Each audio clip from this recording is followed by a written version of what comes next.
The nuclear football, also known as the atomic football, the presidential emergency satchel, left square bracket 1 right square bracket the satchel, the button, the black bag, the black box, or just the football is a briefcase, the contents of which are to be used by the President of the United States to communicate and authorize a nuclear attack, while away from fixed command centers, such as the White House Situation Room or the Presidential Emergency Operations Center. Functioning as a mobile hub in the strategic defense system of the United States, the football is carried by a military aide when the President is traveling. Contents: President Biden about to board Marine 1M- The military aide at back center is carrying the nuclear football. In his 1980 book Breaking Cover, left square bracket to right square bracket, Bill Gulley, former director of the White House Military Office, wrote, left square bracket 3 right square bracket. There are 4 things in the football. The black book containing the retaliatory options, a book listing classified site locations, a manila folder with 8 or 10 pages stapled together giving a description of procedures for the emergency alert system, and a 3 by 5 inch left square bracket 7.5 multiplication sign 13 cm right square bracket card with authentication codes. The black book was about 9 by 12 inches left square bracket 23 multiplication sign 30 cm right square bracket and had 75 loose leaf pages printed in black and red. The book with classified site locations was about the same size as the black book, and was black. It contained information on sites around the country, where the President could be taken in an emergency. The President is always accompanied by a military aide carrying the nuclear football with launch codes for nuclear weapons. Left square bracket 4 right square bracket. It has been described both as a metal 0 Halliburton briefcase left square bracket 5 right square bracket and as a leather briefcase weighing about 45 pounds, 20 kilograms, with photographic evidence existing of the latter. Left square bracket 3 right square bracket. A small antenna protrudes from the bag near the handle, suggesting that it also contains communications equipment of some kind. Left square bracket 3 right square bracket. Operation duration, 1 minute and 0 seconds. 1:00 video describing the United States nuclear launch authorization process. If the U.S. President, who is the Commander-in-Chief of the Armed Forces, decides to order the use of nuclear weapons, the briefcase would be opened. A command signal, or watch alert, would be issued to the United States Strategic Command and perhaps the Joint Chiefs of Staff. The President would review the attack options with others such as the Secretary of Defense and the Chairman of the Joint Chiefs of Staff and decide on a plan, which could range from the launch of a single or multiple ICBMs. These are among the preset war plans developed under OPLAN 8010, formerly the Single Integrated Operational Plan. Left square bracket 6 right square bracket. A 2-person verification procedure would precede the entering of the codes into a permissive action link. Left square bracket citation needed right square bracket. Before the order can be followed by the military, the President must be positively identified using a special code issued on a plastic card, nicknamed the biscuit. Left square bracket 7 right square bracket. The authentication is conducted between the President and the National Military Command Center Deputy Director of Operations, using a challenge code of 2 phonetic letters. The President will read, from the biscuit, the daily phonetic letters, and the Deputy Director will confirm or deny that it is correct. Confirmation indicating the person is the President and the attack orders can be given. Left square bracket 8 right square bracket. Down the chain of command, the United States has a 2-man rule in place at nuclear launch facilities. This verification process ensures the order came from the actual President. The Defense Secretary has no veto power. Many sources show that the President has sole launch authority. Left square bracket 9 right square bracket left square bracket 10 right square bracket left square bracket 11 right square bracket. It has been argued that the President may not have sole authority to initiate a nuclear attack, because the Defense Secretary is required to verify the order but cannot veto it. Left square bracket 12 right square bracket left square bracket 13 right square bracket left square bracket 14 right square bracket. U.S. law dictates that the attack must be lawful. Military officers are required to refuse to execute unlawful orders, such as those that violate international humanitarian law. Left square bracket 15 right square bracket. Military officials, including General John Hinton, have testified to the U.S. Congress that they would refuse to carry out an unlawful order for a nuclear strike. Left square bracket 16 right square bracket. In addition, off-the-shelf strike packages are pre-vetted by lawyers to confirm that they are legal, and, thus, such a strike would be presumed to be a lawful order. Left square bracket 17 right square bracket. Military service members have been reprimanded for questioning U.S. protocols for nuclear strike authority. In 1975, Major Harold Herring was discharged from the Air Force for asking, "How can I know that an order I received to launch my missiles came from a sane president?" Left square bracket 18 right square bracket. Despite all these, the president, once in office, as noted by former Defense Secretary William Perry and Tom Zikolina, retains the sole authority to launch a nuclear strike or attack. Left square bracket 19 right square bracket. The football is carried by one of the rotating presidential military aides, one from each of the 6 armed forces service branches, whose work schedule is described by a top-secret rota. This person is a commissioned officer in the U.S. military, pay grade 04 or above, who has undergone the nation's most rigorous background check. Yankee White. Left square bracket 20 right square bracket. These officers are required to keep the football readily accessible to the president at all times. Consequently, the aide, football in hand, is always either standing or walking near the president, including riding on Air Force One, on Marine One, or in the presidential motorcade with the president. Left square bracket 20 right square bracket. There are 3 nuclear footballs in all. 2 are allocated to the president and vice president, with the last being stored in the White House. Left square bracket 21 right square bracket. The practice of also providing an aide with a football to the vice president, to whom command authority would devolve, if the president is disabled or deceased, began during the Carter administration. Left square bracket 22 right square bracket. In presidential transitions, the president-elect does not receive the actual nuclear code card, until, after the nuclear briefing, which usually occurs when he meets with the outgoing president at the White House just before the actual inauguration ceremony. The code card is activated electronically right after the president-elect takes the oath at noon. Left square bracket 23 right square bracket. If the outgoing president is not present at the inauguration as happened in 2021, when Donald Trump did not attend the inauguration of Joe Biden but stayed in Florida. Left square bracket 24 right square bracket. M-1 football is kept with him and remains active until 11 hours 59 minutes and 59 seconds a.m. on Inauguration Day. After that point, the now former president is denied access to the football, its codes are automatically deactivated, and the aide carrying the football returns to Washington, D.C. In the meantime, the incoming president receives one of the spare footballs at the pre-inauguration nuclear briefing, as well as a biscuit with codes that become active at 12 hours 0 minutes and 0 seconds p.m. Left square bracket 25 right square bracket. According to military analyst and whistleblower Daniel Ellsberg, presidents beginning with Eisenhower have in fact delegated nuclear launch authority to military commanders who may then subdelegate authority further.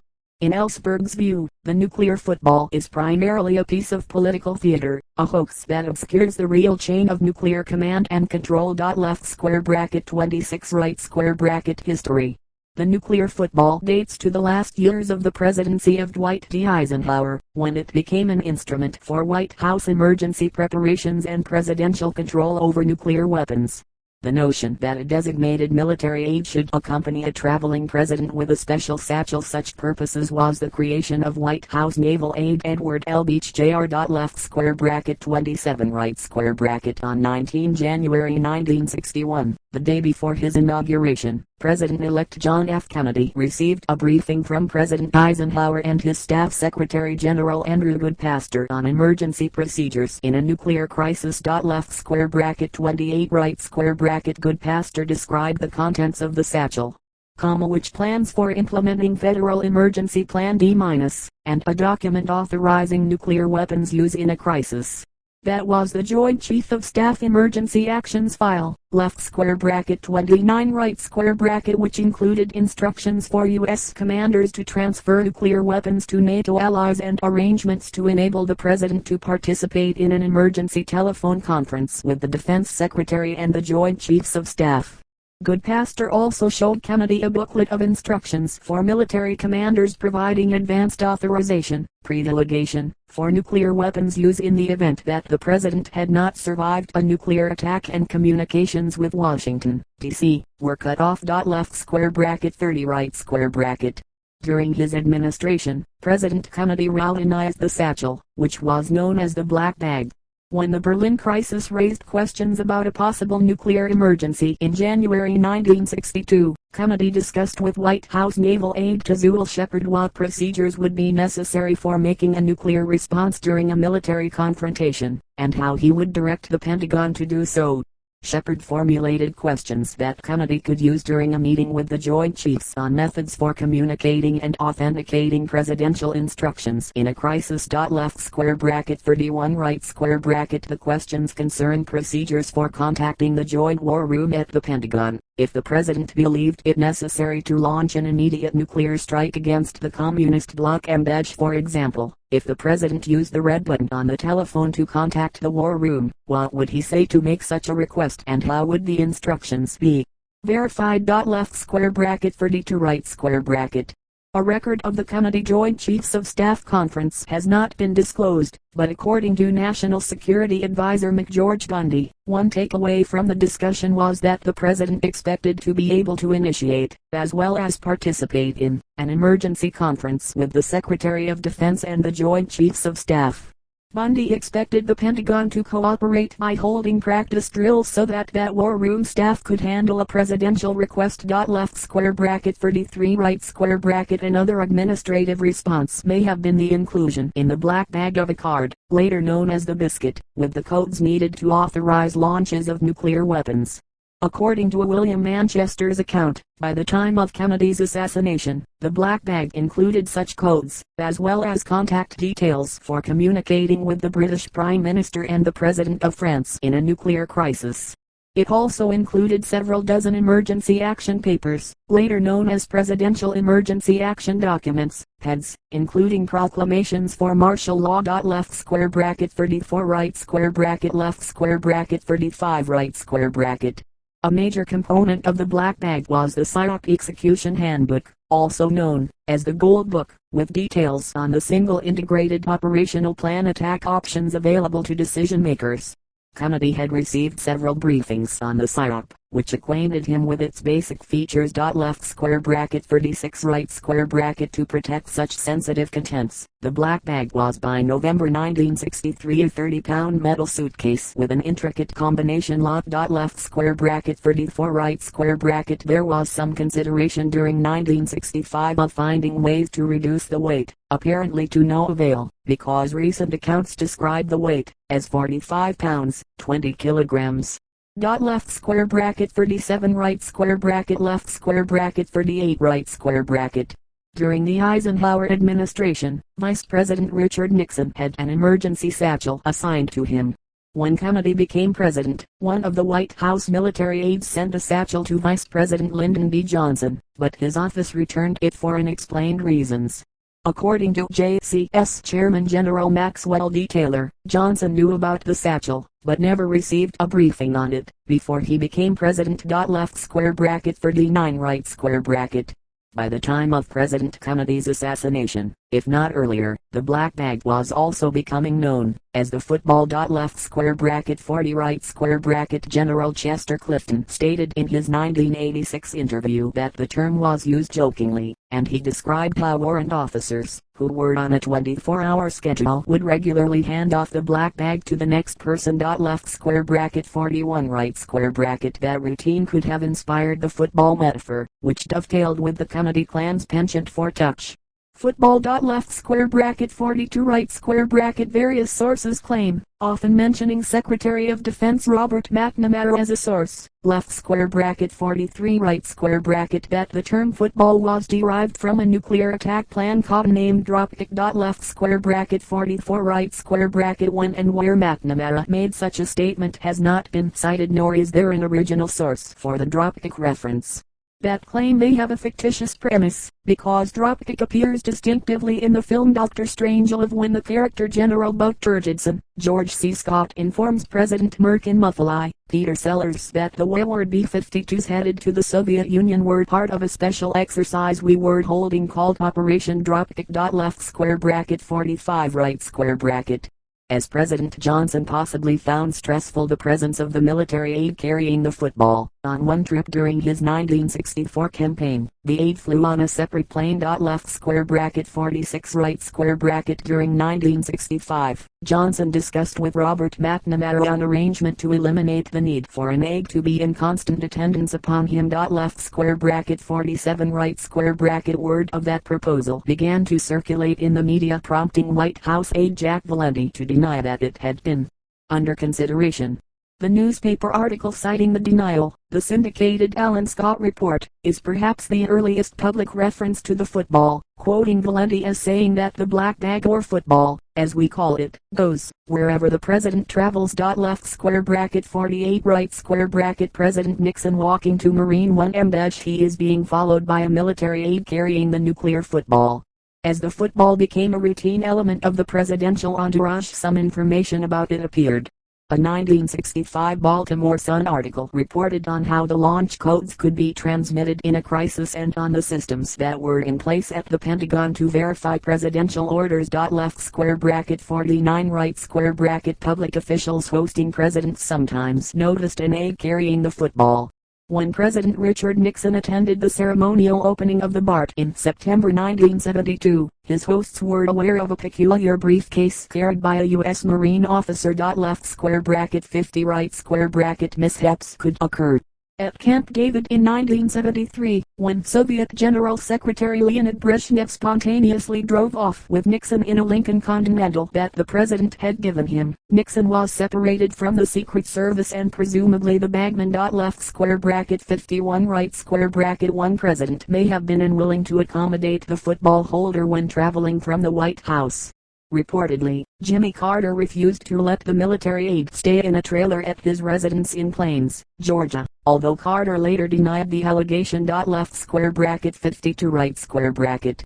When Carter was president, he began to carry the biscuit in a jacket pocket. Carter supposedly lost the card in a suit that went to the dry cleaner. Left square bracket 53 right square bracket. The biscuit was separated from a severely wounded Ronald Reagan immediately after the 1981 assassination attempt, when the George Washington University Hospital Emergency Department trauma team cut into his clothing. It was later discovered lying and secured in one of his shoes on the emergency department floor.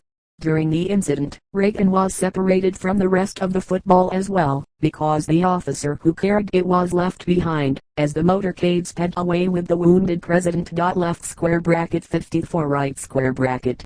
It was reported that President Bill Clinton left his nuclear football aide after leaving a NATO summit meeting in haste. Left square bracket 55 right square bracket. Recent times.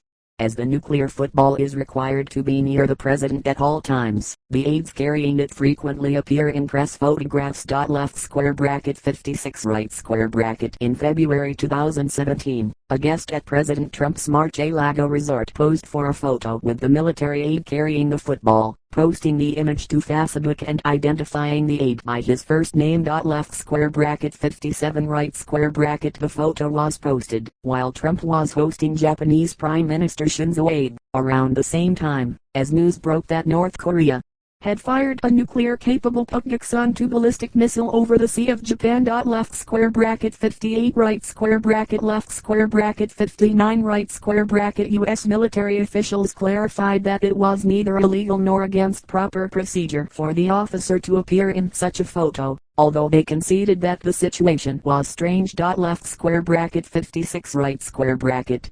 On November 8, 2017, when President Trump made a state visit to China, U.S. military aides carrying the football were reportedly involved in a short scuffle with Chinese security officials, after the latter tried to bar the former access to the Great Hall of the People Auditorium. Left square bracket 60 right square bracket. Political correspondent Jonathan Swan, who reported the incident, wrote, "I'm told that at no point did the Chinese have the nuclear football in their possession or even touch the briefcase. I'm also told the head of the Chinese security detail apologized to the Americans afterwards for the misunderstanding." Left square bracket 60 right square bracket.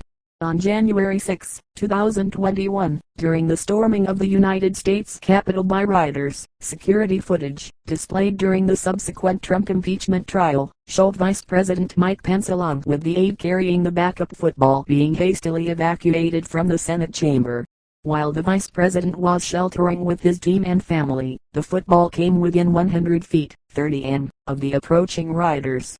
Its capture during the event could have resulted in the loss of sensitive intelligence surrounding pre-planned nuclear strike options. It was later reported that military officials were unaware of the danger to the football during the riot. Left square bracket 61 right square bracket. Following President Trump's failure to secure a second term, he did not attend President Biden's inauguration, when the football is normally handed over. Instead, Trump's football remained with him, while a second one accompanied Biden. At the 12 p.m. EST transition time, the codes in Trump's and Pence's who did attend the inauguration, footballs were deactivated, and those in Biden's and incoming Vice President Kamala Harris's were activated. Left square bracket 62 right square bracket left square bracket 63 right square bracket. In February 2021, a group of 31 Congress members signed a letter requesting that President Biden give up sole authority to use the nuclear launch codes. The letter asked Biden to install checks left square bracket and right square bracket balances in our nuclear command and control structure and proposed alternatives to the existing structure. Left square bracket 64 right square bracket. The 1986 Goldwater and Nichols Act streamlined the military chain of command, which now runs from the President through the Secretary of Defense directly to combatant commanders (CCTRs), all 4-star generals or admirals, bypassing the service chiefs. The service chiefs were assigned to an advisory role to the President and the Secretary of Defense and given the responsibility for training and equipping personnel in the Unified Combatant Commands. See also Flag United States Portal Nuclear Technology Portal. Chejet, the Russian counterpart Continuity of Government Emergency Action Message Gold Codes Letters of Last Resort, the British counterpart Nuclear Briefcase Permissive Action Link Roger Fisher, the academic who proposed putting the nuclear codes inside a person so that the US President has to take a life to activate the country's nuclear weapons suitcase nuclear device.